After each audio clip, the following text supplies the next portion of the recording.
Hello. Welcome back. Oh my gosh, my dogs are gonna freak out in the next room. I'm just hanging out on a Saturday afternoon, seeing what's going on, and if I can figure out why my dogs have lost their minds, that'd be great. Hopefully they'll shut up here in a minute. I have no idea what got them going. Hello, welcome to people who are joining in. Thanks for joining. Sorry about the dogs in the background. I think I moved I made a scraping sound across the floor and now they're going nuts. So they should shut up in a second. Well, maybe not a second, but soon. Good Lord, those dogs. So again, just this is kind of an informal. I didn't have anything scheduled on the calendar, but I thought I'd stop in, say hi. It's been a slow day for video content, and I posted a live. I posted our lives. Oh shoot, sorry about that. My dogs, they're usually pretty quiet, but once one gets going, the other gets going. Fortunately, the most yappy dog is the only one going now, so hopefully she will finally be quiet. Ooh, peace. That's nice. Anyways, I recorded a live last night and got, my gosh, that dog. Like, I'm gonna literally have to step away from my live to go warn the dog or something, you know? Anyways, yeah, so we had a good live last night. It was kind of an informal thing, took questions and stuff. We talked about TikTok and what happens after TikTok and where everybody's going. Talked about wealth inequality and class inequality and Luigi Mangione and all the topics that we typically talk about on Devil's Advocates. And that dog. Goodness. Isn't there a way to like pause the live? Maybe I should pause the live or say I'm stepping out for a second. How does that work? If I go up here, nope, that's actually canceling it. No. All right, we'll just trust that the dog will finally shut up. Very, very slowly. And the more cars that go by outside. I'm in a new place. I usually don't record from this room, so I decided to set up in a different room with some natural lighting instead of artificial lighting and enjoy the day. We got a beautiful view of mountains out the window, which I can't really show. But anyways, and that dog is not going to let it go. Oh my gosh. She's going to drive me to drink. Anyways, if there's any questions for those who watch the channel who want to ask questions, this is a great time, again, because there's nothing on tap. And I'm going to, like, maybe step out for a second and try to get that dog to shut up, because this is crazy.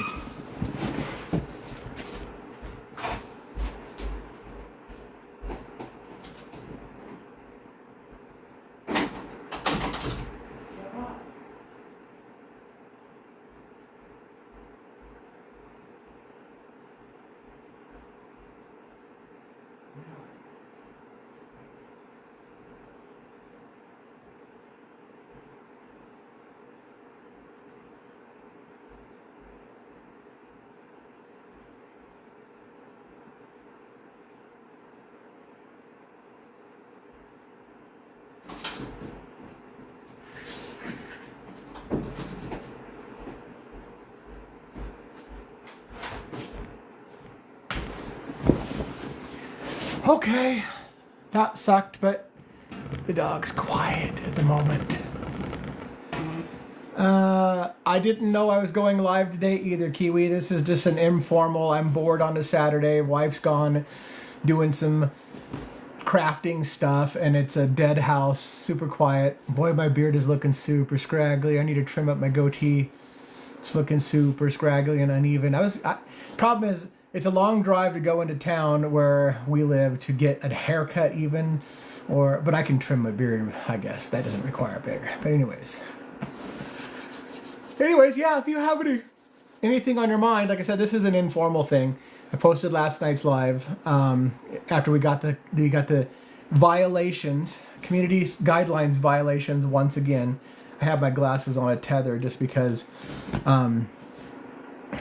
like, I lose them. I have like 50 pairs of these reading glasses laying around the house, which is funny because like I got 20/20 vision except for close. Like, what are they, nearsighted, farsighted, whatever. But reading small print up close can be like difficult. That's part of old age. Oh my gosh, it sucks so much. So yeah, if anybody's got any questions, comments, if you watch the channel, if you want to ask questions about my thoughts on Diddy, or my thoughts on Luigi, or my thoughts on Las Vegas, New Orleans, or my thoughts on mainstream media, my thoughts on TikTok, and where everybody's going afterwards, I'm totally interested in sharing thoughts and questions and comments and talking about those things. My character analysis, how you doing today? Welcome back. I'm just doing an informal.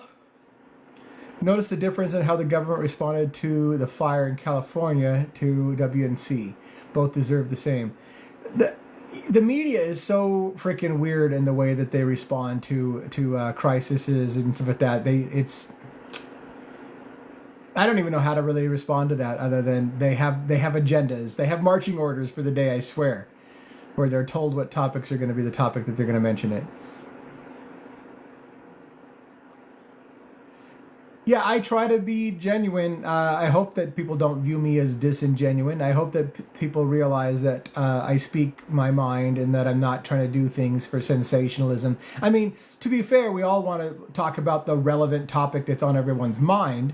And so therefore, while I'm super interested in the P. Diddy case, for example, it hasn't been hot in the news. Now, there's a documentary coming out on the 16th, I think it is, of January. And when it does hit, I'll have a bunch of new content and maybe it'll be interesting again to other people. But not always are the topics that I'm interested in the same topics that everyone else is interested in. So I try to at least stay talking about the things most people are interested in. The California fires hasn't been one that I've been particularly following, only because it's just not one of those devil's advocates type things. There's not a story that I feel like there's a backstory behind the story thing.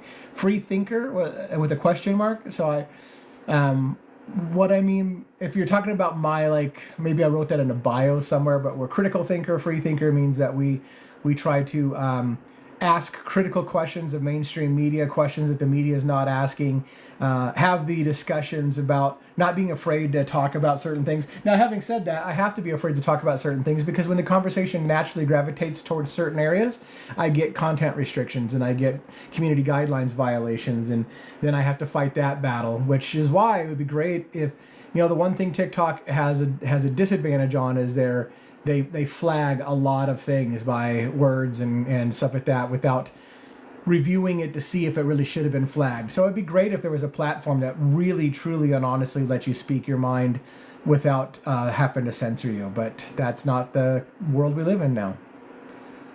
So anyways, it is what it is, It's unfortunate, but it's funny. We've always prided ourselves on being a country of free speech, and yet all the time I'm getting told, like, "Yep, can't talk about that, can't talk about that." Meta is going to be an interesting thing. Like, I know so many people who just absolutely hate Meta, and despite what Zuckerberg said with the whole, like, I'm gonna allow free speech on my platform now, and I'm not gonna use content filters, and I'm not gonna block people, and we're just gonna use community notes and whatever, and all these things. Despite all those things, all I hear from people is, F Meta, we're not going back to Meta. Meta's not a substitute thing. And it's funny because he's saying at the moment all the right things. Yeah, and the whole issue of hate speech versus fact checking. I could get off on a side tangent on this. It's very difficult because, again, oh God, I don't know if I want to get down that road, but like, there is a group of people who control the narrative, right? And so let's say there's a situation going on in the country, and doctors are weighing in on a medical issue, and you've got doctors on one side that say one thing and doctors on another side that say something else. There's a narrative in the media on which one of those doctors to listen to. And once they've decided it, then they put fact checker flags on anybody that says anything with their doctor saying something different. It's still doctors arguing with doctors, but certain doctors get shut down because they don't agree with the agreed upon official position.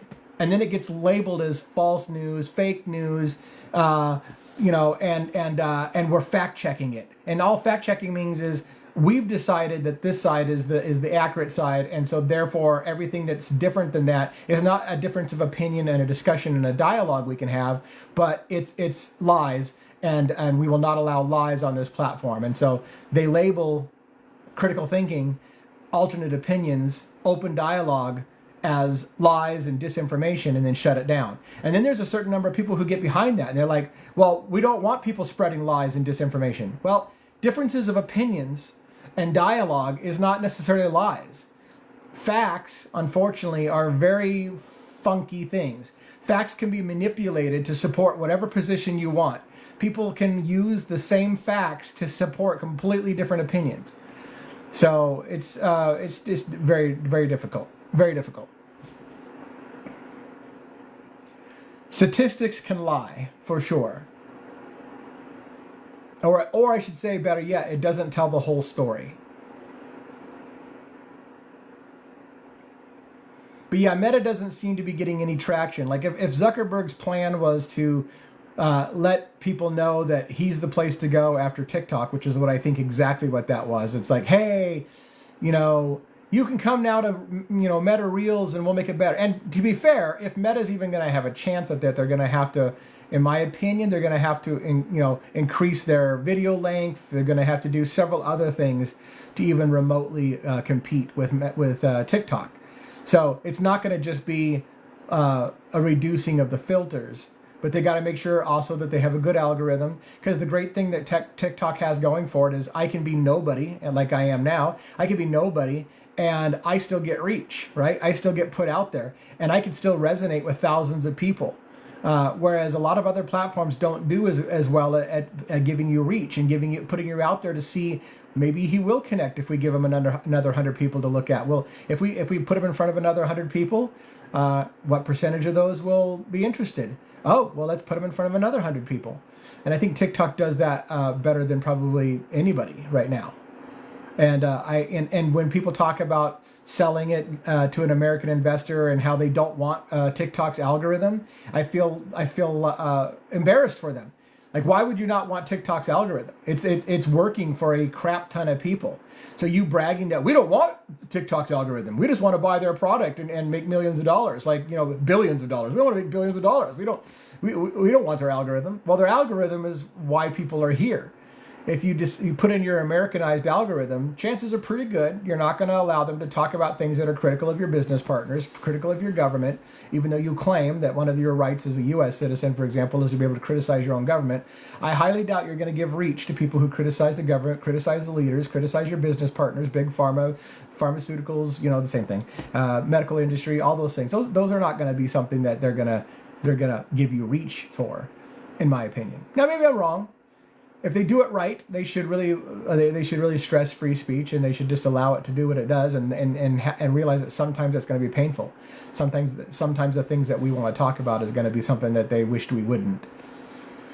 But if you're in control of the keys to the kingdom, it's like, all I have to do is tweak this a little bit, and that topic suddenly won't get pushed out to more people, and that would be a good thing, because I think that's a bad thing to talk about. So let's just not let that go out. Anyways, I know I'm not really making a lot of sense. That was not the most focused and articulate position that I could have made. But the point being is that I'm not excited about, like some people are, that they think that someone like Kevin O'Leary from Shark Tank thing is going to come in and buy TikTok, and how he's going to save America. He's all acting like he's I'm ready to buy. Well, of course you are. You're wealthy, and it's been a money-making machine. You aren't doing anybody a favor, and so don't act like you're somehow coming to America's rescue. You want to buy it because it's a good investment. Period. That has nothing to do with you wanting to protect it for our, And so it drives me nuts when he gets on there bragging about, well, I'm totally willing to buy it. It's because you think you're going to make a ton of money off of it. It's an investment. Just like a bunch of millionaires are going to be like, or billionaires are going to be trying to line up to buy TikTok if it's sold. They're saying they're not going to sell. So anyways, mini rant. I would say mini rant over, but it only takes a moment for somebody to say something else and off I'll go on another mini rant. So I won't say mini rant over. I got my little Alice in Wonderland behind me. I'm going to try to center it a bit more. There, so Alice is looking over our feed. I'd rather have Mark Cuban buy it if he would sell to a shark. But anyway, yeah. Yeah, again, I think, you know, the problem is that the buyers are opportunistic buyers who want to buy it because they think it's going to be a cash cow and it's going to be a good investment. Again, it's not for altruistic reasons. It's not because they care about free speech. It's not because they care about the American people and want to protect us. It would only because it made them money. And when they brag about how they'll buy it, like they're somehow your savior, they're going to negotiate the hell out of that and try to get it for as cheap as possible and devalue TikTok and say, well, you have a garbage product now. It's not worth anything. I'll give you pennies on the dollars for this thing. They're going to lowball them and try to do it because, again, it's an investment and it's a game and it's all about money. It's not about anything other than money. So all the people who are lining up that are saying that they would like to buy TikTok, all they're doing is going, oh my God, I could make so much fucking money. Anyways, pardon my French.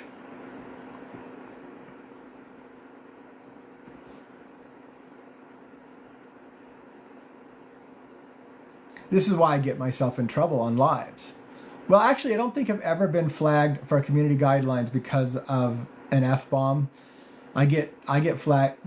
Lately, I only get flagged for talking about one topic, and I'm not even going to say it. So that way I hopefully can't get flagged.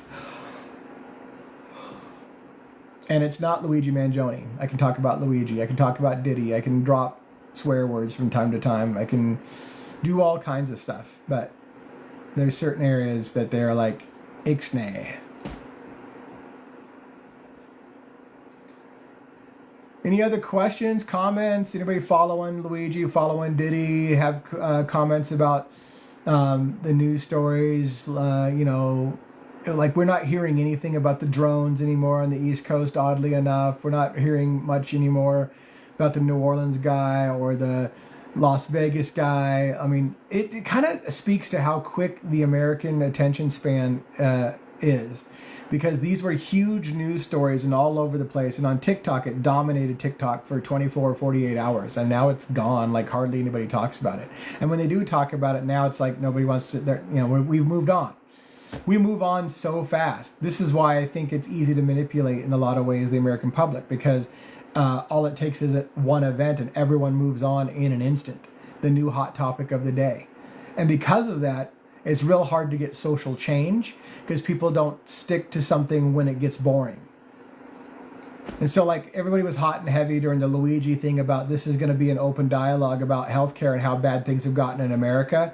And already that's losing a ton of steam because we haven't heard any recent news updates. And so in that regards, media controls the narrative of what we talk about. I see Luigi Mangione on TikTok a decent amount, but not much outside of here. Yeah. I haven't been on a lot of other platforms, but yeah, TikTok still seems to have a pretty heavy staple. There's a couple of people who are just hot and heavy daily stuff on Luigi. My partner and I have discussed Luigi. I got on Luigi early and it was a big thing, and I still am speculating that there are other people involved, other conspirators involved, but you know, my partner is like, you can't just talk about Luigi 24/7. Like you've got to have something else that you talk about. So I'm like, well, yeah, and I'm interested in other topics. I'm interested in the Vegas guy. I'm interested in the New Orleans story. I'm interested in social change, wealth inequality, all these things as the bigger topic. So. But again, even in TikTok, things go in cycles, and so it's not nothing's the hot thing. Like day to day, there's a different hot thing, right? Seems like. I know that I've been contacted privately by a few people who are getting discouraged about the Luigi thing because all they're hearing is nothing from the defense, nothing in support of Luigi, and more, this is going to come out and this is going to come out, and now it looks like he's damned and he's in big trouble, and now they're getting discouraged because there was hope on their part that either he didn't do it, was framed, or that they don't have enough evidence. But as time goes by and they hear nothing from the defense, they're starting to lose courage, and so they're writing to me saying, hey, I've really liked following the story with you, but I need to step away from this because it's just getting depressing and blah, blah, blah, blah. I'm enthralled by the Luigi story and all the rabbit holes, twists, and turns. Yeah, I still am as well, and I think we're just getting started, honestly. It's going to get bigger. Yeah, interesting. I saw, Mifo, your comments restricted, so I'll unrestrict that. It's interesting there's not a federal indictment. And I had a theory about the Luigi case. Would you like to share it here? Yeah, I'll share it. Let me talk first about the federal indictment, and then I'll talk more about my theory. The federal indictment thing kind of stunned me in a way. My first reaction was I had heard that the federal government, where I had assumed the federal government had asked for another 30 days to make their case to indict, and I thought to myself, and Karen Agnifilo, Luigi's attorney, has to agree to that, and I thought, why would she agree to letting them have another 30 days? Then people started to correct me and said, well, both sides agreed to the extension. And I want to say, like, in theory, that's exactly how it always works. Both sides have to agree to the extension. In other words, Karen could have said, you have 30 days, I don't agree, make your case or let go, which I would have thought would be the move for Karen. But then someone pointed out that Karen herself wanted more time to basically prepare for the defense. And so both sides mutually agreed it would be in their benefit to have an extra 30 days to prepare for the indictment part. So I don't know where that information came from, that Karen was also supporting of it, other than Karen has to agree. She didn't fight the request to move to give the federal government another 30 days. I see anti-Luigi videos and swipe away. So let's talk about, Kiwi Lime said I had a theory about the Luigi case and would I like to share it. So yes. So what I see in the Luigi case, in the, I should say the United Healthcare case, but against Luigi Mangione, is I see what looked like a very calm, cool, and collected suspect that committed this crime, and they took lengths to cover their face, use a silencer, use a 3D printed weapon, all of which makes it difficult for detection. Supposedly, the story from the government is that Luigi came into town like 10 days ahead of time and kept his face hidden off a camera the entire 10 days, even from his roommates at the hostel where he was staying, and only made a mistake to flirt with the female.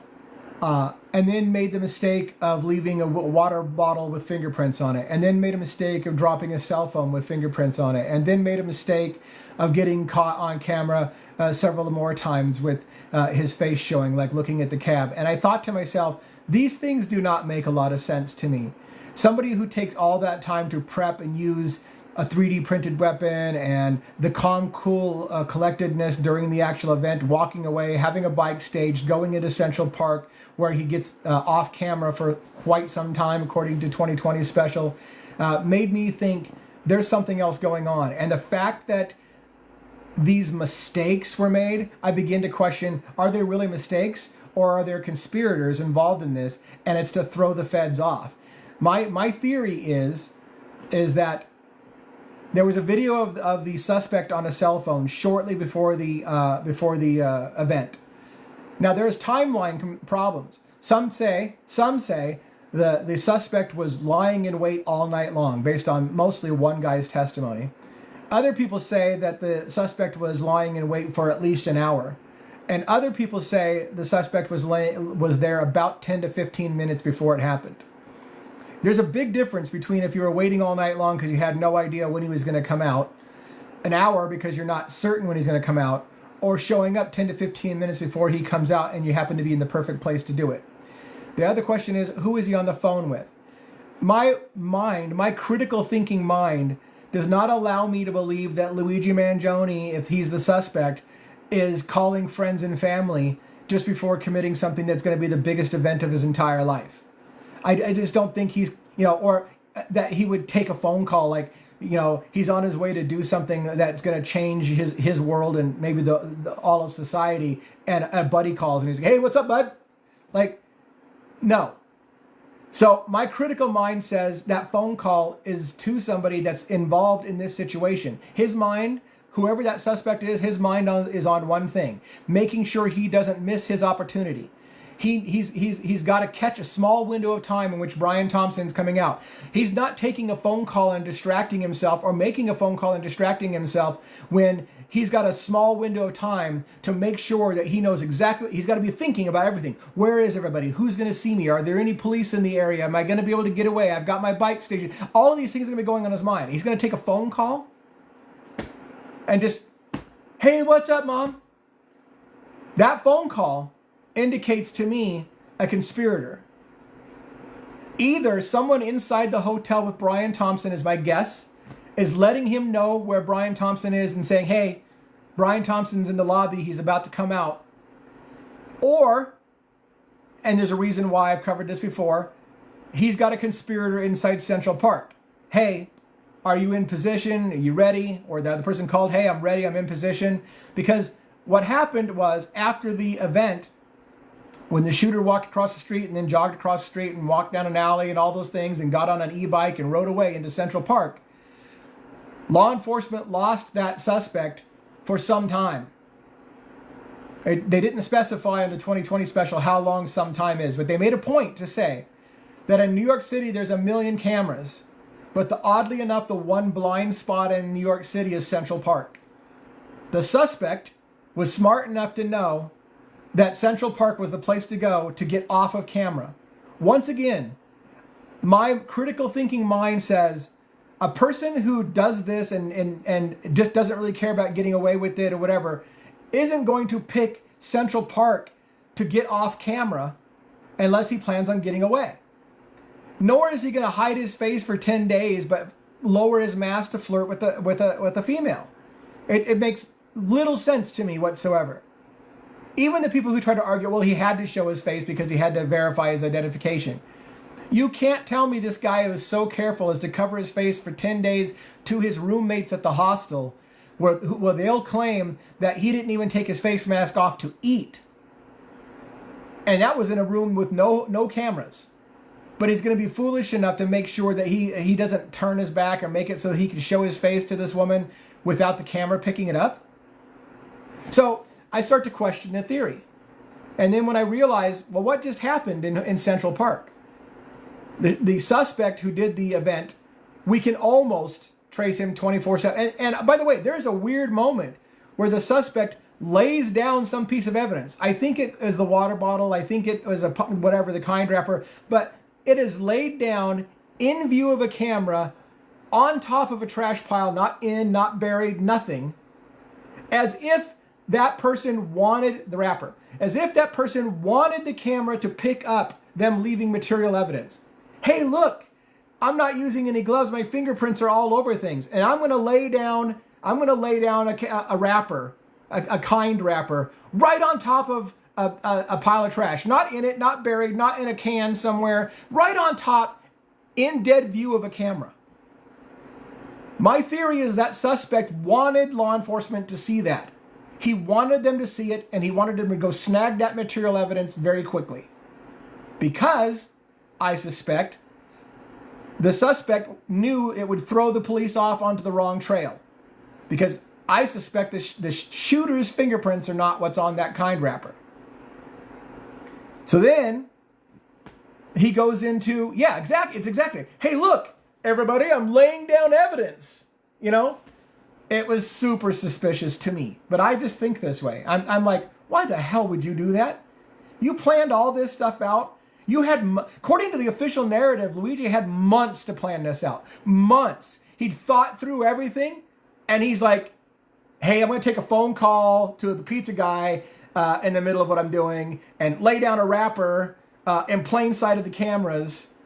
All of that was calculated in my critical thinking mind. The Monopoly money left in the park was calculated in my critical thinking mind.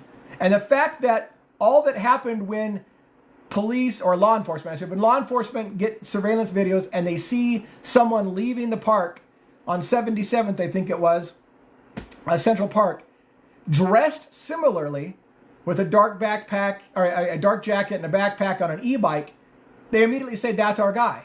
Why is it our guy? Because it looks like the guy who went into the park. But time has passed. If there's a conspirator that wanted to make sure the actual shooter got away, there was plenty of time to change riders on the bike. The shooter himself, the suspect, we'll call him player number one. And in my videos, I talk about the player one theory. I talk about the Luigi shuffle. Both of these are what I'm talking about. He goes into Central Park, takes off his jacket, dumps the backpack into Central Park.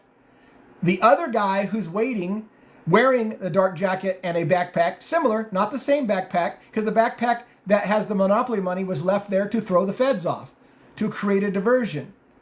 Then the next guy takes off out of Central Park wearing similar outfit. All law enforcement's attention goes to the guy leaving Central Park. The guy who went into Central Park, now he's in a red jacket, baseball cap, freaking Yankees baseball cap, and just walks out the other side. No one's paying attention to him. No one's even going and looking at the videos because all eyes are focused on the guy that looks just like the one who went in. And there was time to make a switcheroo.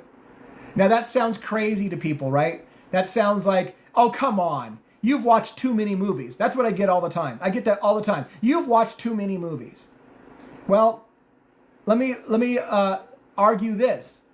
The amount of money that we're talking about with United Healthcare, the amount of money that they made, the profits that they're making, the Department of Justice investigation into Brian Thompson and Andrew Whitty, they have the money to hire a professional hit. Now, I'm not saying Luigi is a professional hitman. I'm saying it's very possible the person who actually did it, suspect number one, is a professional hitman. They knew what they were doing. They were a professional. They were calm, cool, and collected, and they made sure the job was done. I don't want to get too graphic because it freaks people out, but if you've watched the actual video of the shooting where you're not getting, what you're about to see is super difficult to watch, and then they freeze frame when the shooter lifts his gun and that's all you see. If you've actually seen the shooting, it is very, very calculated, stalking very slowly and methodically. That person had no signs, in my opinion, of an amateur who just did something they've never done in their life before. Now, I understand that it doesn't have to be a pro. And here's the thing.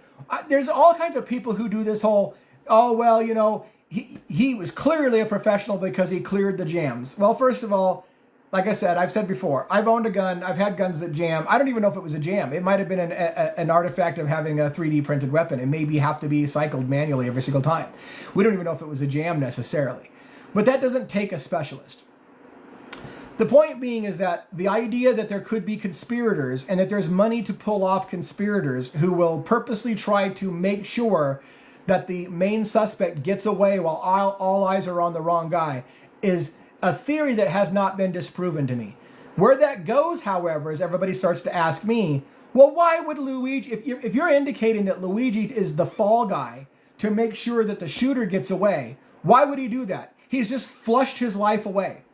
He's literally flushed his life away. Why would anyone do that? He has to be the guy, per Occam's razor. I made a video on this called Occam's razor as well, where the simplest answer is often the best answer, right? Why would Luigi take the fall for somebody else? Well, there are many possible reasons that people don't want to spend a lot of time thinking about. One is that some people are men of principle. They believe in a higher good, a greater purpose. They're willing to martyr, to take one for the team. And this is just a theory, if Luigi, for example, was a believer that the healthcare system was broken and flawed and that wealth inequality was a problem that needed to be solved, but he doesn't have the stones within himself to take someone out, that's just a little too far. Like, I support this, and I even support that something like that has to be done, but I can't do it. But I'll help you get away with it, and I'll take the fall, but I'm afraid I'll screw it up. So you do it, and I'll take the fall for it. That's one scenario. And it's a totally plausible scenario for me. Again, I'm not saying that that's what's going to happen and that's what's going to come out. But what I'm saying is it is totally plausible to me that Luigi conspired with someone, said, I believe this kind of thing has to be done, but I don't know that I can pull the trigger.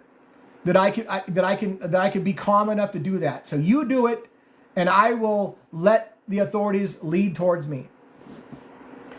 And then the other question becomes is, let's say that's the case. Because some people are saying, well, that means he flushed his life away. Not necessarily. If the conspirators, if there are conspirators, know that they've got an airtight alibi that the state doesn't know about, that the federal government doesn't know about, and they can make sure to prove Luigi couldn't have been where they say he was at the time, that's going to make a major problem. We don't know yet that there's not going to be an airtight alibi. We can maybe assume that it would have come out by now and all those speculations, but we don't know for sure until we hear what the defense's defense is, whether they're going for insanity, whether they're going for our guy wasn't there and you need to prove and place him there because you can't place him there. And we know you can't place him there because he wasn't there. So there's a lot of things to be seen yet. But again, my critical thinking mind says that scenario is totally plausible.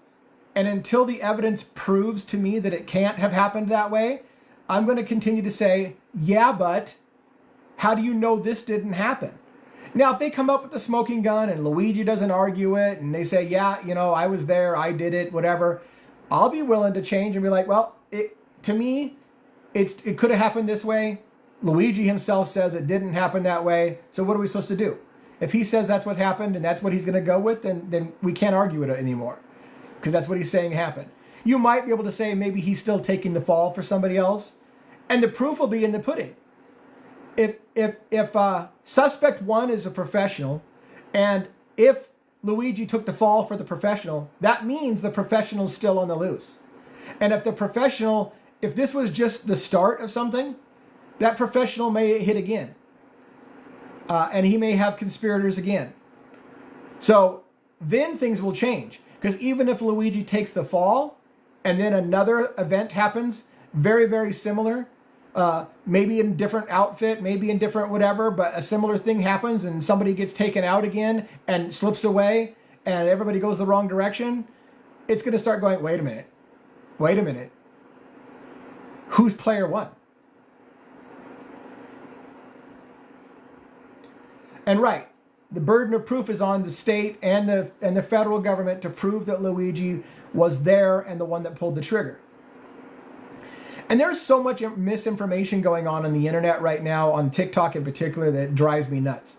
I've seen multiple TikTokers come on here and say, surprising update, everybody. This is the biggest thing ever. The ballistics do not match. It's been confirmed. The ballistics do not match. And I go to every freaking source in the world I can find. No one is saying that. No official source is saying that. But TikTokers are freaking going on every day to get hits and telling you the ballistics don't match. Or that it's been confirmed the ballistics do match. Neither one has been reported. I look for it regularly. So unless I'm sucking lately, people are just trying to get attention. And they're stirring up people's hopes and dreams and all that stuff because they know they want to hear it. Or claiming that they're the only one who's in contact with Karen Agnifalo's team and that you have to filter all information through them. And that kind of sort of stuff's been going on. It's getting nutballish. And what sucks for me is I consider myself to be a rational thinker and a critical thinker. And I don't want to get scooped up in that fracas of being accused of being one of these people who are claiming that I'm the only one who has the truth and you have to come to me if you want the real story because I got some kind of inside information the rest of you guys don't have, and trying to puff up my importance. I'm not going to do that. And what sucks is the people who are doing that are getting way more followings, and that's okay.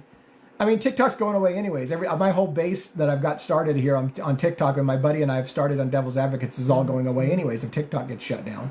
We don't know for sure it's getting shut down. One thing that's very interesting and little known is that Luigi was fingerprinted during intake. Yeah, everyone's fingerprinted during intake. Right, and so this is the problem. I have been a conspiracy theorist slash trial follower for a long time. And no one likes this. Did anybody watch the special on Netflix called How to Make a Murderer? about Teresa Harbach and the alleged two people that killed her and that whole thing. There was so much recorded evidence of police that were trying to pin it on, I remember forgetting Avery. All the names in the case are slipping from me. There was recorded evidence showing police were trying to plant evidence on this guy because they knew for sure he was guilty, and they were planting evidence on him and purposely doing stuff illegal to make it look like he did it. It was a huge stunner. And people have a hard time understanding that when you get intake and they take your fingerprints, they now have your fingerprints. And those fingerprints can somehow magically appear on critical pieces of information they needed to appear on. Oh, that's nuts thinking. You've been watching too many movies. That's not going to happen. Police are the good guys. Law enforcement's not going to do that shit. There's chain of custody. They can't get away with that shit. I assure you it still happens. And it happens a lot. I follow, and anytime in the news when I see a case of police accused of planting evidence, I look at those cases. It happens all the time.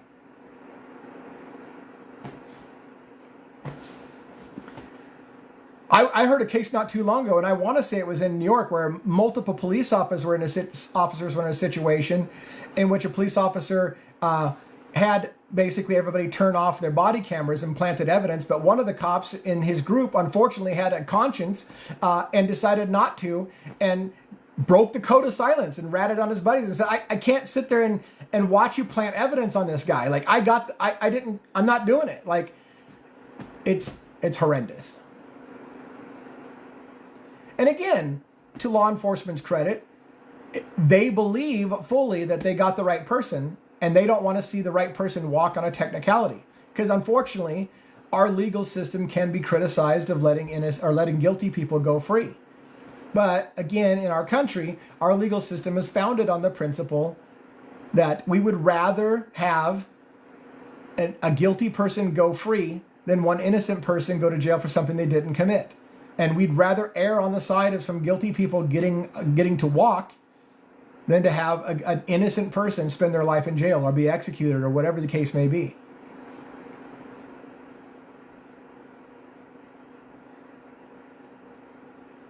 We have an interesting phenomenon in my live today, which is that 39 concurrent users is kind of almost a record. 40 concurrent users is almost a record, but only 500 likes, which is super weird. Like, I've had it the other way around where we have like 18,000 likes by the end of the night and like 20 users all night long. Now we have like 40 users and we got 500 likes. It's all good. I'm trying to understand the day and how things work and different times. This is part of the reason why I'm testing out going live in the middle of the day on a Saturday, because most of the time I go late at night on Pacific Standard Time in the West Coast, and and so I'm like, well, let's see what happens if I'm in a different time zone. You can't be in law enforcement and not follow the laws. That's insane. You would think, but law enforcement are people too. And I'm sure it weighs on law enforcement to watch guilty people walk all the time because of technicalities, because of a good lawyer or whatever.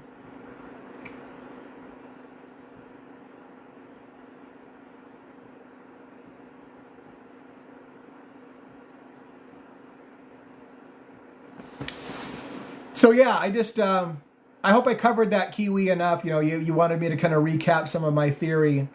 And so that's the gist of it. I genuinely believe that mistakes weren't made on purpose. I know that there are a lot of people who are starting to move towards the idea that he was having a mental crisis and the mistakes because his mind's not functioning properly and all these things. And that's possible. It is possible. But I personally don't think that's what's happening. I think the mistakes were intentional. The mistakes were intentional, which means that they were not mistakes. I think there were red herrings. There was clues left all over the place. The 286, the Pokemon, the 286 posts, the 286 denial of claim, the recent thing I heard about 286, the econ game theory class. All those things are like, really, is it just a coincidence? Is it just a coincidence? Or are we just like, we want things to be simple in America? So mental illness is the easiest answer. One guy is the shooter. There's no other conspirators. It was just a guy that went off the rails, and he's having a mental problem. Let's get him fixed mentally, and it's all good. Mental crisis is almost every single time. Mental crisis scenario is the explanation for anything. The Las Vegas guy was having mental health issues. New Orleans guy, mental health issues. Anybody who does anything is having mental health issues. It's like what I was taught in psychology class when I was a psych major, and I remember being told very specifically that I can't talk about it. I know I'm going to get banned for that word. That taking yourself out is an insane act. By definition, anyone that would take themselves out is insane, by definition, because no rational person would do something like that. So therefore, the act of even contemplating that is an irrational thought and an indicator of insanity. But that's ridiculous. There are plenty of people who have weighed the pros and cons of living life with cancer or living life under certain circumstances and decided that there was a choice that they wanted to make. That is not insanity, in my opinion. I'll be brief on that. But those are my perfect examples. There's a narrative in America that says that if you do something that's outside of the norm, it is by definition insanity, because normal people act like normal people and do normal things. Therefore, if you did something abnormal, you've got an illness. You aren't thinking like the rest of us. And it's a funny state on this weird rant I'm going to make, that we celebrate people who break the norms all the time. Bill Gates is a perfect example. This rant, bear with me, I'll try to make it brief. Bill Gates and his buddies started by hacking and breaking long-distance phone companies on the internet and finding ways to get free phone calls. It was illegal. We love them for it. Oh my gosh, they're so smart. They're heroes. They were criminals. They were criminals committing illegal acts. But we celebrate it now because they're so smart and they got away with this and they proved it, and they sold a product that they didn't have. In the early days, they sold an operating system that didn't exist. They lied and said it existed. And then when they sold it, they're like, shit, we got to make this operating system. Like they want us to actually provide what they paid for. Let's get to it and make it. All the way around, they were kind of crooks and criminals. But we celebrate that, and we're totally okay with that now. But if you don't get away with it, well, that was criminal, insane behavior. It's not what normal people do. A lot of people who get ahead in life don't do what normal people do. Doesn't make them insane.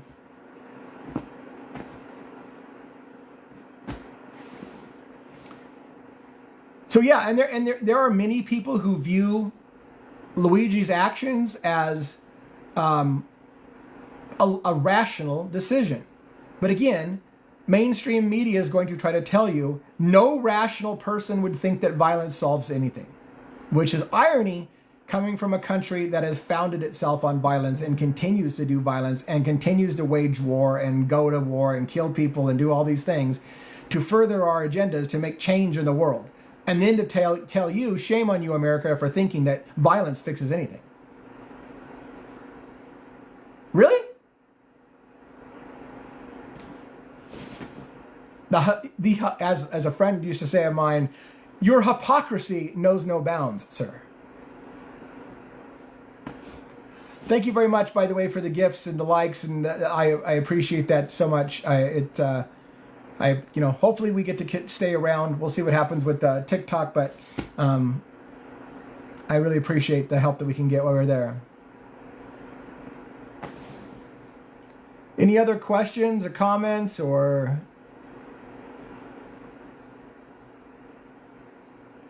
What BT was doing was rational. Sorry for the judgment. Right. So, Brian Thompson was no Rose.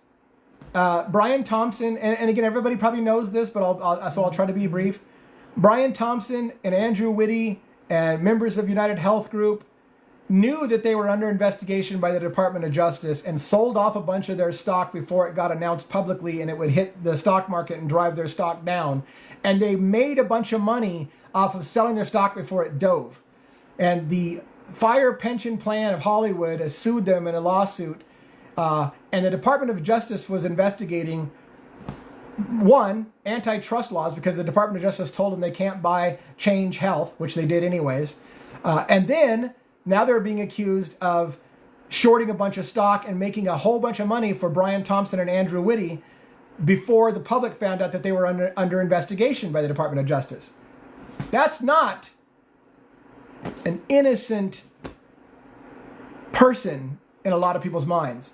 Everybody keeps trying to put shame on you, America, for talking about this and having some kind of positive feeling about what happened. That was a father of 2 children. Yes, I feel very, very sorry for the family. I'm sure the family didn't have anything to do with him selling a bunch of his stock before the public found out that they were under investigation by the Department of Justice. That was all on Brian and his cohorts, his business partners.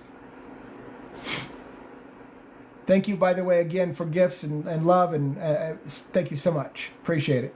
Kiwi, that's awesome. So, yeah, and this was a comment that, and I have to ride a careful line, because you can't celebrate violence, you can't celebrate these things, and I get it.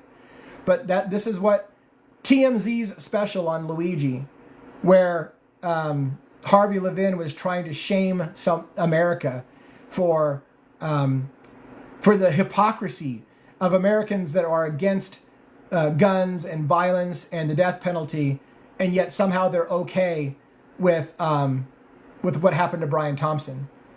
And the host that he had on that just pissed Brian off, or Harvey off, said, no, people are against innocent people being killed. But a lot of people don't think Brian was innocent. He has blood on his hands.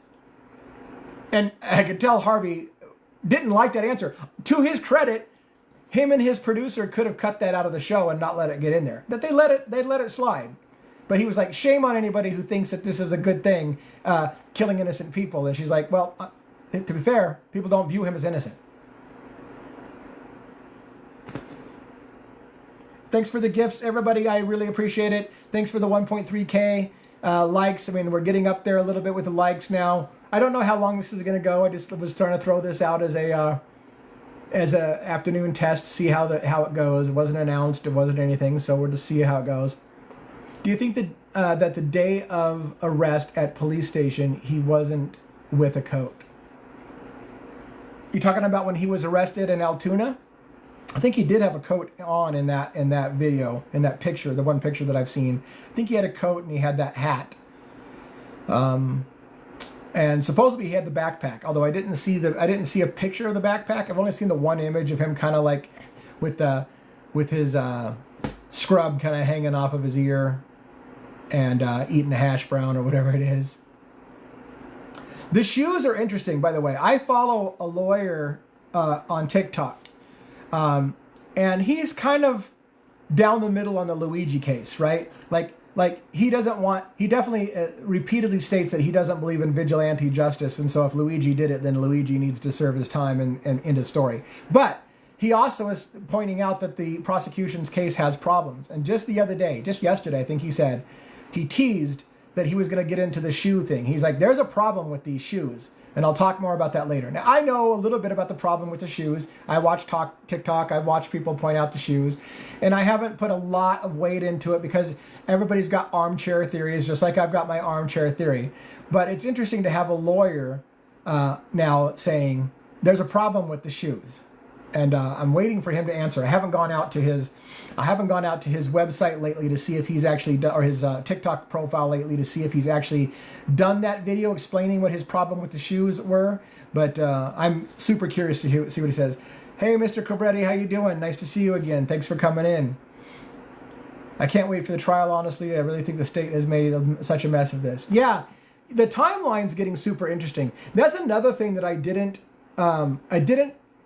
pay a lot of weight to was the timeline, because everybody was coming on and telling me the timeline, it doesn't make sense. The e-bike thing, he's got a back injury, he couldn't have made that much distance in that much time. And I'm like, okay, the whole back injury thing and whether or not he was in pain or not is hard to prove how much pain he was in, how fast he can pedal. But last night somebody sent me a link, and it was an amazing analysis. And I forgot the guy's name. It's a shame too, because he's probably somebody everybody knows, and I just didn't hear the guy's name before. He had a Substack timeline, much like my own timeline, but he had some pictures I had never seen, surveillance pictures I had never seen of the suspect, which was amazing.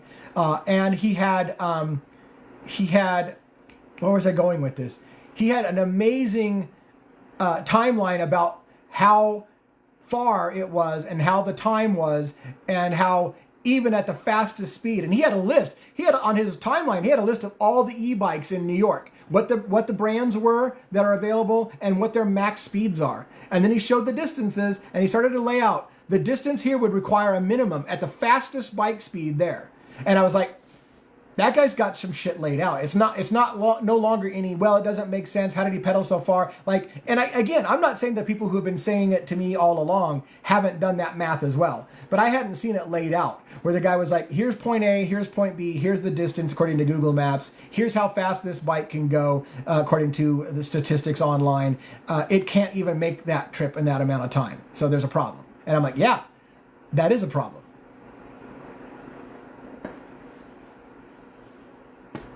Someone here did it in under 10 minutes. You mean like somebody physically recreated the official story and can do it in 10 minutes? Good. I would have to see that. Like I said, this was something new that I had seen, and it was kind of like, wow, that's the first time I've seen somebody lay out the actual bike models and what their speeds are and what the distances are. So yeah, I'm interested. Me and a friend did a map of the route. The person who went into Central Park wasn't who came out. Yeah, Tulip, that's my theory as well, that the person who went into Central Park is not the same person who came out of Central Park. Could it be? Yes. Do I think it is? No.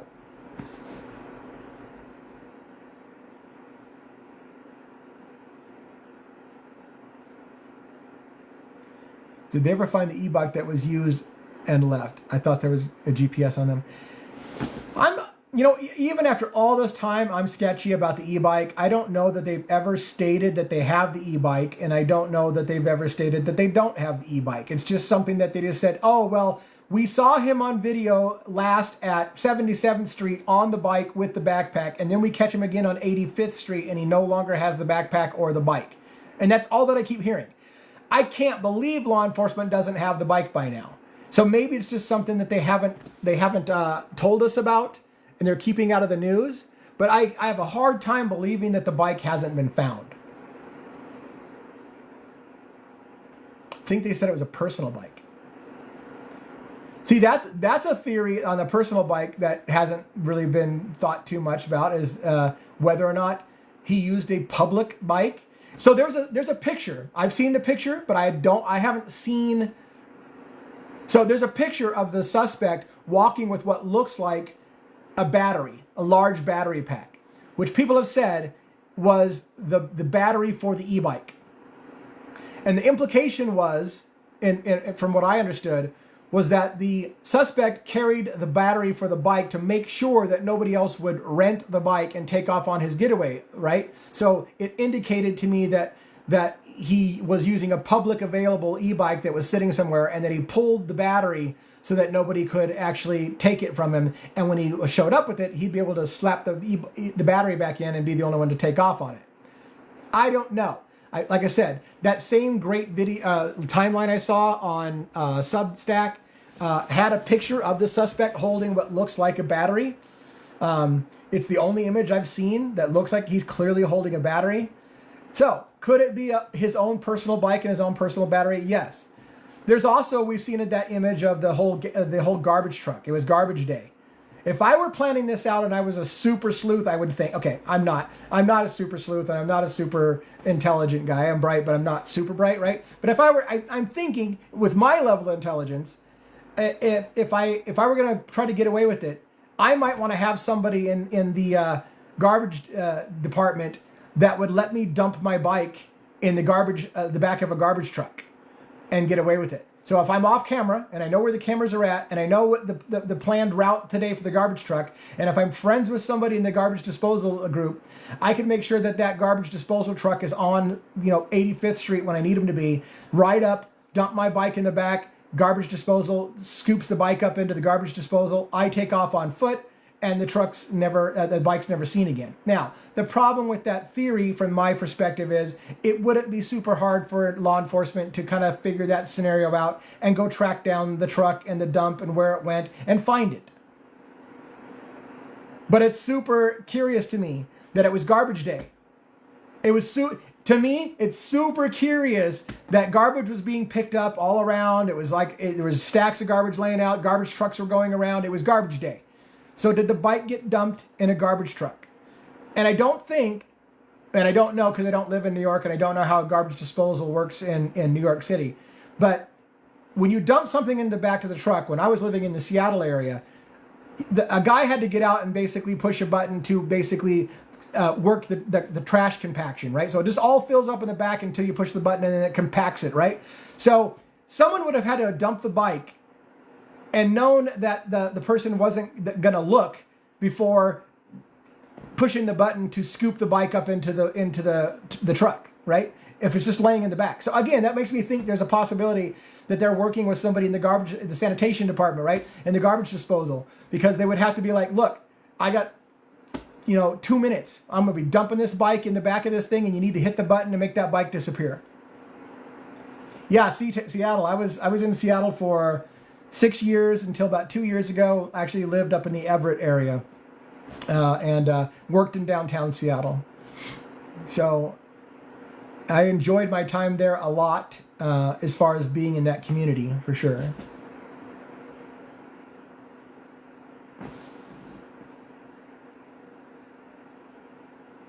Thanks for the follows, the likes, the support. We're getting up to 3,000 likes.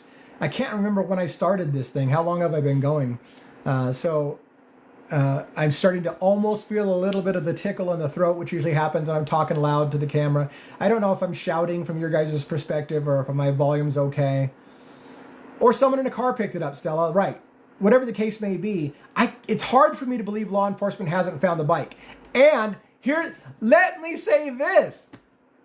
If they haven't found the bike, even more am I convinced there's conspirators. The bike's not going to just disappear. You're not going to just leave it on a corner. You're not going to just, dump it between two things and it's not found. If that bike's gone, there's a conspirator. That's my thinking. If that bike's gone, there's a conspirator. Because I can't imagine it's just they've overlooked it. And it's still a little hard for me to believe that it's just gone in the back of a dumpster truck. Yeah, I imagine every day is garbage day in Manhattan in a big enough city. It's not like, in some rural areas where garbage is once a week, right? There's probably garbage going all the time.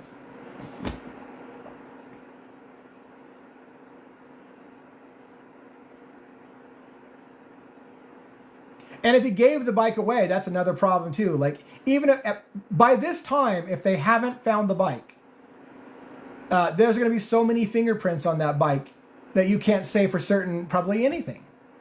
Because the bike's probably been handled a million times by a million people. Everybody's fingers are on that bike. Not everybody's, but a lot of fingerprints are going to be on that bike. Especially if it was public bike. If it was a public transportation, who knows how many fingerprints are on there? So then you have to prove that the fingerprints that are on there came from the specific time. The Be Kind bar and the water from Starbucks. Where was that even picked up? I think Character Analysis has said that the Kind bar was what was the wrapper was left on top of the garbage. It's in that surveillance video where he lays something down on garbage. The water bottle, I thought, was it tossed in the garbage at Starbucks? I can't remember. Or no, you said he was still holding it. So I need to, yeah, sure, you can come up. Yeah. Let's see.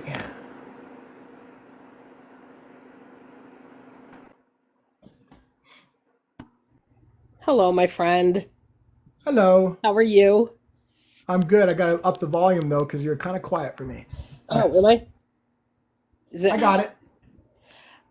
The thing I wanted to just bring to everyone's attention is, so if as far as the bike goes, so they wouldn't have started video canvassing until 7:30, I think, at the earliest. Meaning That's when they probably started going to all the buildings and wherever asking for the CCTV footage.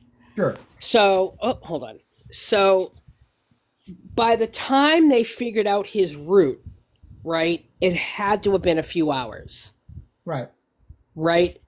If he just got off the bike and like left it, that thing was gone in an hour. That's because like people dump stuff on the sidewalk all the time. Like when they're moving out, you'll see perfectly good furniture on the sidewalk. It's not rare to see that. So if it's unlocked and it's gone, and I think that's probably what happened, but I'm not. You mean to 100% suggest like sure. essentially stolen, right? Yeah, Yeah. it's gone. Someone just stole it. And they're not going to be like, hey, I stole this. You know what I mean? And they're Right. probably not even going to know, right? Unless they're reading the official document, unless they're following the news about, you know what I mean? They're not going to know, oh my God, it's that guy's bike, Right. right? You know, so that's the thing.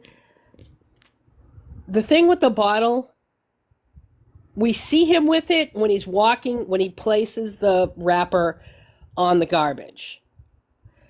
And then we don't see him with it when he's on the phone, when he's walking towards a hotel. I am curious about one thing, and again, I'm not questioning you like your integrity. I have seen over and over again people saying he placed something. You say it was the Kind Bar. What's your source for knowing it was the Kind Bar wrapper?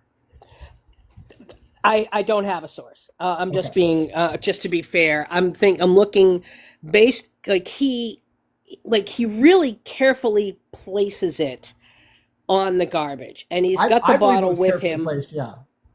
Yeah, he very carefully places it. Now, could that be because he wanted it found, or could it be he's just environmentally conscious and he doesn't want it falling on the ground? Right? Like, who knows? But and I agree. And these are the little things that I'm just like, why did you do that? Like right in front of the camera. Right? Like, Right. why did he do that?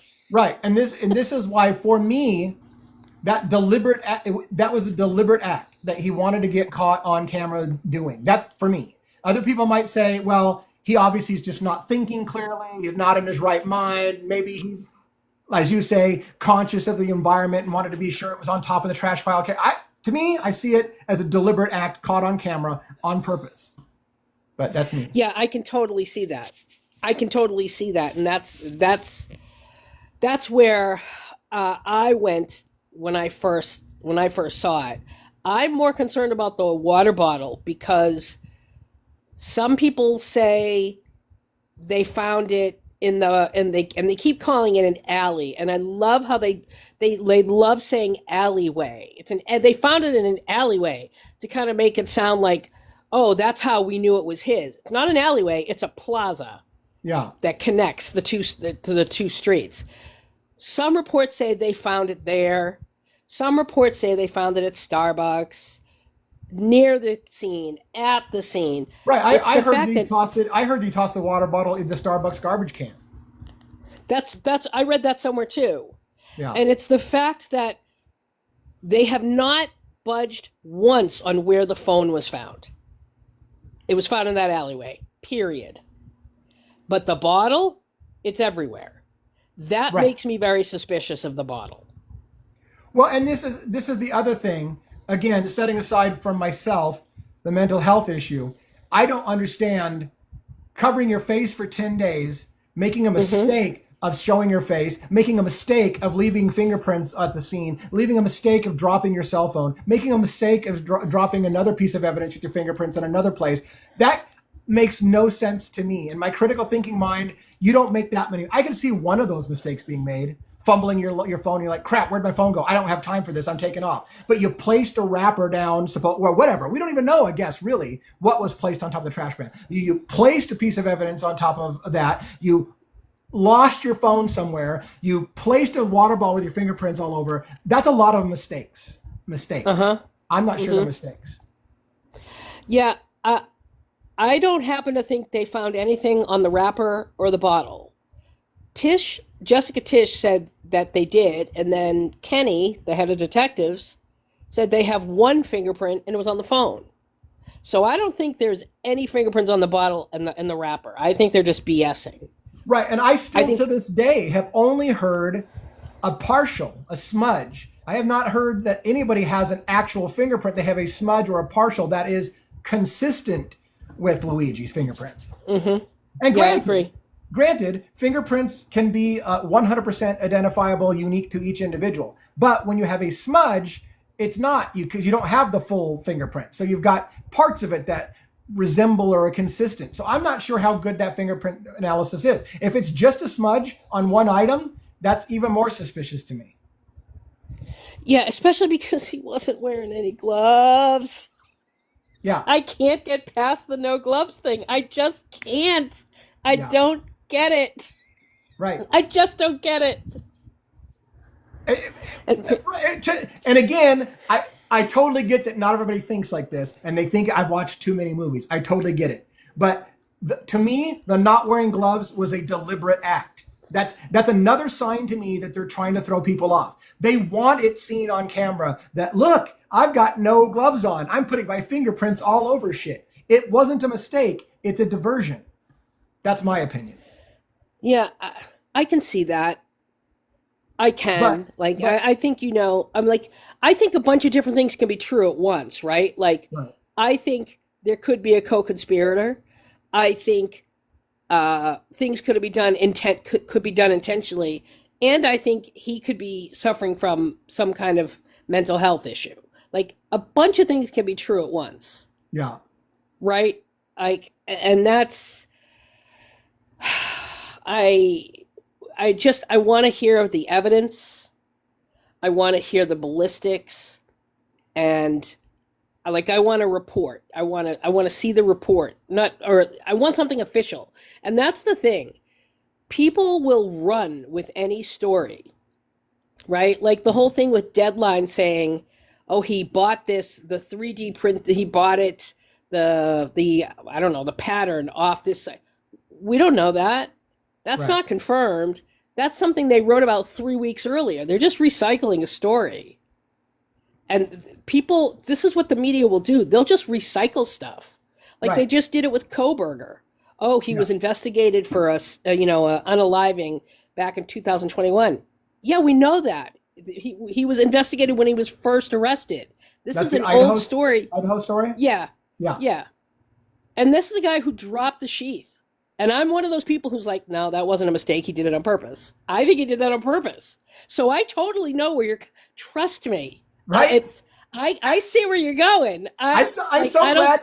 I'm so glad you're aware of the Koberger case because that case, I said that guy was a Crim J major, and what kind of thesis would you be presenting if I can get away with murder? Like he had one of the top criminal uh, instructors in the country, and I'm Ramsland, thinking yeah. that guy just pulled off. He could have just pulled off something and gotten away with it, and he knew exactly what he was doing. It's an intriguing story. I don't mean to side tangent it, but I'm so glad that Oh somebody else no, knows about the that's Koberger another story. one. Like, I think he drove his own car intentionally. I yeah. think he brought his phone intentionally. I think he left the sheath intentionally. I think it's all intentional. And All of it. I went to But school like at you said, Pullman, so I lived right by Moscow, Idaho. It's right by all that area. I'm familiar with that area. So when I heard some of the things that came in, I'm like, oh my gosh, this is my neck of the woods. Like I know that campus, I know that yeah, area. yeah. So I totally feel you on the whole. I think it was intentional. Yeah, So I know I have those feelings about other cases too. I it's the amount of mistakes. I'm finger quoting. You can't see me. yeah, It's the amount of mistakes that, like, here's what I don't understand. So they get to McDonald's and they ask him for ID, and he gives the ID that he gave at the hostel. Now he might not know that he knew that they were at like they'd been to the hostel, right? So he might not know. They know this is the ID I gave at the hostel. I I just don't understand. Like, if you didn't do anything, just you had your passport on you. Just give your passport. Well, right. So a lot of things don't make sense. And to be fair, it could make total sense once the prosecution explains to it. But a lot of things don't make sense. They were putting divers in the water at Central Park. They had drones out. They were looking for something. Presumably, they were expecting the weapon to have been dumped in the water, and they were sending divers out looking for it. Yet, we're to believe that 5 days later, he's carrying around the same weapon in a backpack, just waiting to get picked up. That makes zero sense to me. Zero sense to me. But So, here's my question. yeah. Let's say, all right.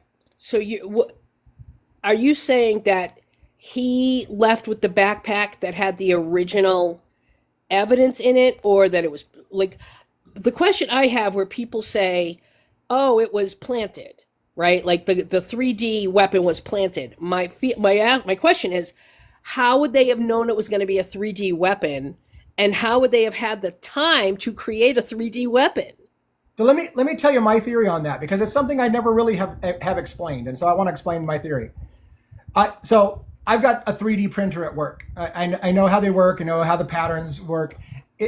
Keep in mind, when you have a pattern, you can print that as many times as you want to. So my theory is, if there are conspirators, multiple copies of that 3D gun were created.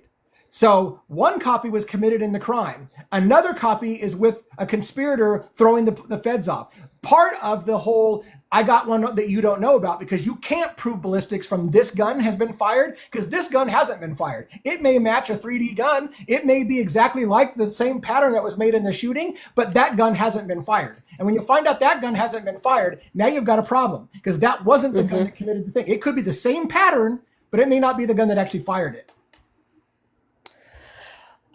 Okay. Notebook. Tell me about it. What are your thoughts?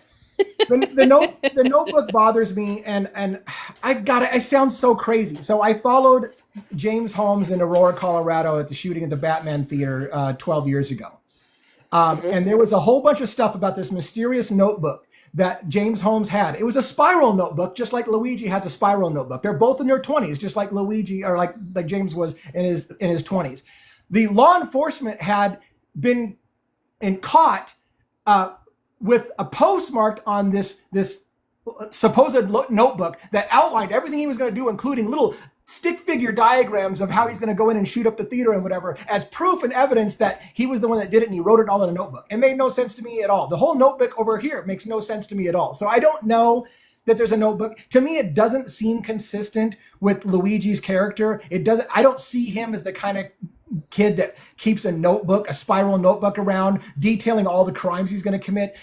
Again, unless you're right or onto something with the mental health crisis, it makes no sense. If I'm going to commit a crime, if I'm going to take someone out, I'm damn well not writing a bullet list of it somewhere. I'm not putting it in Word. I'm not putting it in OneNote. I'm not putting it on a piece of paper. That list is going to have to live in my head. No asinine moron is going to plan out something like that and write it down somewhere. However, in one of his sense. Reddit comments, when he talks about when he travels, he said he travels with a spiral notebook. Fair. The problem that I have had too is, like, I haven't had time to go and source whether all the things that have been said, Luigi said, were actually from Luigi. So that's the problem. The reason why I have a hard time going, well, Luigi himself said. I'm like, well, okay, so a Reddit thread said it that was supposedly by Luigi. I don't know if I can confirm Luigi wrote that. So that's, and I'm not saying he didn't. I'm just saying that I haven't taken the time yet, so therefore I don't want to put a lot of weight of, well, Luigi did say this, and it matches this, because I don't know if Luigi wrote those posts. I don't know if Luigi wrote the stuff on X. I don't know because I don't know that that's what happened. I just know what they're telling us is the case. So I don't know. Okay, fair. So I'm not saying it's wrong, because maybe he did write that, and maybe everybody knows for a fact that what's on. First of all, Reddit is completely insecure. Like, there's no security and no privacy on Reddit. And by that, I mean anybody can do anything on Reddit. And so I don't know that it was him. I'm not going crazy conspiracy theory and saying everything in this case is planted and he didn't do it. Because maybe everyone knows for a fact that was Luigi posting on Reddit and that was his true words. And if it is, I would certainly want to put a lot more weight into what he said. I just don't know yet if he did or not. Mm-hmm. Yeah, I get that. I do. I'm going to try and get to the hearing on the 18th of February. Is it the 18th? 17th, I think. 17th or anything. Oh, yeah, I'm going to try to get down there. Can they do? I don't know that here's the thing. I don't know that it's going to be on the 17th. They have until the 17th. So I don't know that maybe it is a hard set date. Maybe it is a hard set date. But I think they postponed the date until the 17th, and maybe it's a scheduled date. So yeah, maybe it is. But I don't know if it's just they have until the 17th or that's when they're actually going to do it. Yeah, I don't know how much evidence. Listen, like I said, I can't get past the backpack and what I can't get past the notebook and the weapon. I'm having a hard time. I'm trying. I'm Yeah. really trying. But other than that, I don't know how much evidence they have. Well, so let me clarify. So I agree with you. The weapon and the notebook and the letter to the feds, if all those things are legit, it points to Luigi being involved. Even in my theory, Luigi is involved. He's just a co-conspirator and he's not the actual one that pulled it. Even in my theory, he's involved. So it doesn't surprise me if Luigi does have a 3D printed weapon and something, because I believe that that's part of throwing the trail off of the actual shooter who got away. And again, it leads everyone to the question, why would the hell would he do that and flush his life away? Well, again, because they have to prove he did it. And if he didn't do it, they've got a problem, because they can't convict him for I mean, they can retry him for accomplice, but if he didn't do it, they can't get him for doing something he didn't do. And if he's got proof that he didn't do it. So I don't know. What I'm saying is there's a possibility in my mind he did have those things on him, but it's part of a diversion because the shooter got away. I mean, Sounds crazy. no, it's please. I think that Brian Koberger left a sheath behind. Like, you know what I mean? Like, Right. and everyone's like, "What? That doesn't make any sense." And I'm like, "It doesn't have to make sense." A So lot of that I didn't. get it. I get it. Like, I do. For me, I think I am a bit of an Occam's Razor fan. You know, Yeah. the simplest answer for me is this is somebody who slipped into a serious mental health crisis, who planned this, who, for lack of a better word, executed it, um, and got caught, like, and was sloppy and made some bad mistakes because he was, experiencing a pretty serious mental health crisis. I mean, it's just seeing him, like that outburst when he was taken out of the car and seeing him in court, like I think Lady Capulet said it the other day, the way he walks around, like he's so there is this righteousness about him, and maybe because he feels justified. I don't know. To me, the outburst, the fact that he spoke up when he was in court and said that money's not mine, that must have been planted. Like, bro, that's bold. That is a bold Well, statement to make. let me ask you this. Is there any scenario in your mind in which he did it and he is proud of what he did because he believes that it was the socially correct thing to do, and drawing attention to a problem in America, and still not have to be insane? Uh, Can a rational insane, person Like decide that? that's. I think insane is a strong word. I can see him having a very grandiose perception of himself, which is what he sounded like in that letter. Like the language that he used and the way that he spoke and the contempt and the anger, it's not what his friends say he's like. Right? Like his friends all say, this was a sociable guy, that he was easygoing, that he wanted to help people. But like the guy that we're seeing, or at least that guy who got out of that car, that's rage. I will That is say rage. I will say this as a counter. People are complex. What people see of me at work and in social situations around a game table playing board games and whatever is different than when you spin me up on a topic I'm passionate about. And so there are times when people will say, I've never seen this from you before. This is not, wow, you're super pissed off about this. So people are complex. It is possible for people to see the fun-loving Luigi who likes to party on the beach and have fun and never seen him get on a social tirade like, F these mother, and they can be the same person. And it doesn't mean that you're having a psychotic break or that you're having problems mentally. It's just that in social situations, it's not appropriate for me to tell you how much I'm pissed off at the government or healthcare system when we're playing Zombicide at my table. You know? But the going off the grid, that like blowing off his friend's wedding, that's where I really go, this is someone who's just not in his right mind. He's not, like, he risked a lifelong friendship. So like he was supposed to be in somebody's wedding. I don't want to diminish, because I mean, you and I think differently on this, and I don't mean to diminish it, but I just think that one can have bigger fish to fry.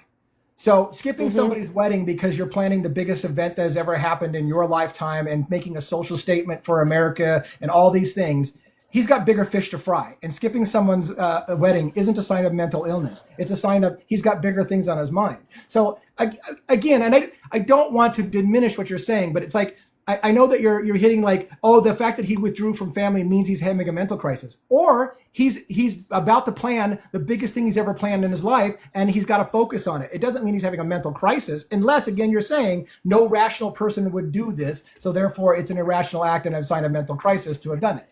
But I can see myself in a world in which a person says, society has to change, and it's never going to change from us voting in another MFer into Congress because they're all paid for the same people. It's never going to change. Someone's going to have to do something drastic, and I'm going to do something drastic. Okay, but the IDs. Yeah. Like if you want to go off the grid, go off the grid. Take 20,000 out of your account because apparently he had that kind of money. Take 20,000, change your phone number, go off the grid. Yeah. Why the IDs? Yeah. Like many people have pointed out, if he had given him his real name, Luigi, at the McDonald's instead of the fake name, we may not have an arrest that day because they weren't looking for Luigi. They were looking for Mark Rosario. I don't think so. Remember, San Francisco contacted NYPD. True. With this missing person. So I do think they had his name. According to the police report that I read, it was only 2 officers that came to make the arrest, and that it only happened because somebody said he looks like the guy on TV that was involved in this thing. And when he gave them the license with Mark Rosario, they asked the question, have you been to New York recently? And supposedly he panicked. He panicked and started getting the shakes. And they said, okay, fess up, what's your real name? And then he said, Luigi Mangione. So according to what I have read, it was only 2 law officers from Altoona. It was not the feds swooping in on New York, or on Altoona. Right. It was 2 police officers who came there because somebody reported that he looked like the guy on TV. And it wasn't until they said, have you been to New York recently, that he got nervous. And that made them then go, why are you so nervous? What's your real name? So I don't know. Okay.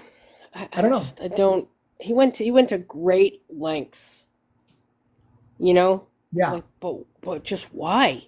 Why go off the grid? Well, this is what's going to make it so fun. And you and I, like, I don't know if we're going to continue. Well, I mean, TikTok may not be a place we can go anymore, but let's say that you and I continue to follow this. Maybe we'll have some more lives together. And how interesting is it going to be when Karen makes her first initial statement of what the defense is going to be? If they're going for insanity, we're going to start talking more about your theory. If they're talking about he wasn't the one that was there and you can't prove he was there, maybe we're going to talk more about my theory. So it'd be fun to continue to have this dialogue once Karen tips us off on what the defense is going to be, on what basis they're going to make the right, defense. Exactly. And I think she's waiting to see what evidence they have, and that's when she's going to decide. Yeah. Either way, right? Either way, like the chances of him walking are slim, very slim. Yeah. Yeah, I don't think it's going to be filmed, by the way, Dominique, or was it Diabolic? Yeah, I don't think it's going to be filmed. Sorry. I feel that Luigi was out for revenge. I don't know what he was. He was framed. The evidence was planted. Hold on. Jury nullification is something that keeps getting talked about more and more. It's going to be really hard, but it's been done before. In my lifetime, I believe the O.J. Simpson case was essentially jury nullification, and it's going to be a similar potential here, but it requires all 12 jurors to say not guilty, Yeah. and that's going to be Yeah, hard. yeah, I don't think there's going to be a happy ending here, Yeah, right? Like I think we all want him to walk, right? We want him hung to jury. walk. Yeah, We want to win, right? Because if he hung wins, jury is we probably more win. like what's going to happen. I think it'll be a hung jury. I think there's a very likelihood that out of 12 people, you're going to find somebody that refuses to say guilty. Yeah, I could see that. And what is it? If he gets twice, if I he don't gets know that because they'll there's try it again. They will They will try try this it again. again. Yeah, they will try it again, and I don't know that there's a X number of times other than resources, how much time and money the court and the state wants to spend retrying the same guy. But I suspect that one retry is certainly in the offing. You know, if and again, this is getting ahead of ourselves because we have to first get to the first one. But Yeah, yeah. I could see the first one being hung for sure. I could see that. I could as well. And again, even if they hang the state case, then you got the federal case, and they got to hang the federal case, and then even if they hang the federal case, you've got gun charges in Pennsylvania. So I mean, the likelihood that he's going to walk from all incarceration is slim to none, unless Yeah. something radical happens. I mean, I've got yeah, something really radical, like a presidential pardon or something like that. It would. Yeah. There's no way he's not spending time in jail. Yeah, it's the jury hangs over and over. Yeah, I mean, with respect, character analysis here isn't good. Okay. But again, keep in mind, I keep making this point. There are people who have gone to jail and on principle, and spent their entire life in jail on principle. And so the idea, people are like, well, why would he do that? He's going to go to jail. Well, it's possible. It's the principle. Maybe he was willing to do that. Maybe he's like, this is a bigger issue, and I'm willing to take it for the team. Maybe there are people like that. I know it's hard for people to believe, but there are people like that who believe that I will martyr myself. I will go to jail for the rest of my life if it means that we've made change.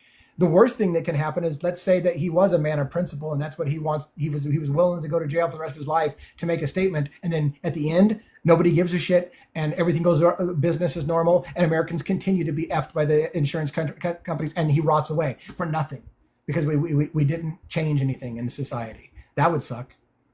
But Yeah, I just don't see any. I don't know. any happy I ending? don't know how this is gonna. No, I don't. I don't. Not at all. Like this, I don't think I could see a potential hung jury the first time, maybe not the second.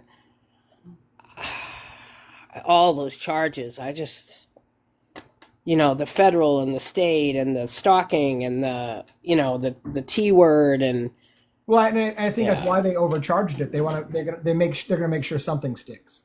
It's throw everything at the atom and then hope something sticks.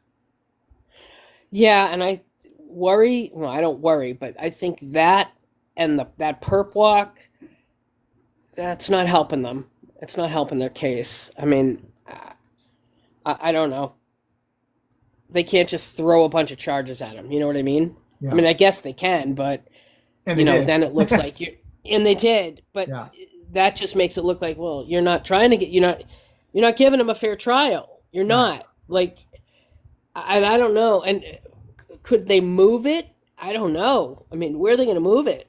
Well, I do think they're going to try to move it, but where, I don't know. Yeah, you're right. I mean, because I think it still has to stay within the state of New York, so they can move it out of Right. Manhattan, maybe, right? But Are they trying to intimidate into a plea deal? I think so. Yeah. They don't want this going. They do not want this going to trial.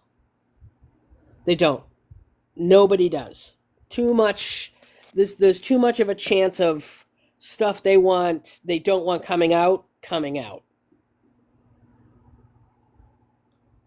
She does not have zero records of losing. That's not accurate.